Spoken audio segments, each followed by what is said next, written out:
The president has asked the nation not to jump to conclusions about what happened at Fort Hood, which is usually good advice, but it's also what government officials generally say when the government fouls up. Good advice or not, I am jumping to an obvious conclusion. This should not have happened. That doctor should not have been at Fort Hood. I don't care how hard up the Army is for mental health professionals. A government psychiatrist with bad performance ratings who has been trying to get out of the Army and who had been saying what Dr. Hassan had been saying about the war on terrorism should not have been shipped off to Fort Hood to give grief counseling. What do you suppose he was telling the soldiers, that after what they had done they ought to feel bad?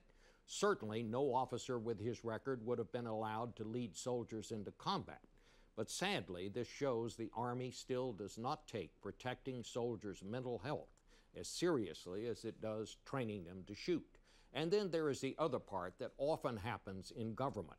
Don't deal with a problem, shuffle it off to somewhere else. When he had problems at Walter Reed Hospital, the doctor was just packed off to Fort Hood. Investigators confirm now that someone by his name had been posting messages on the internet about how suicide bombers are as heroic as American soldiers who fall on grenades to save their comrades. But the investigators say it is not clear if Dr. Hassan actually wrote those messages. Based on what we've found out so far, my question is, do you suppose anyone has even asked him?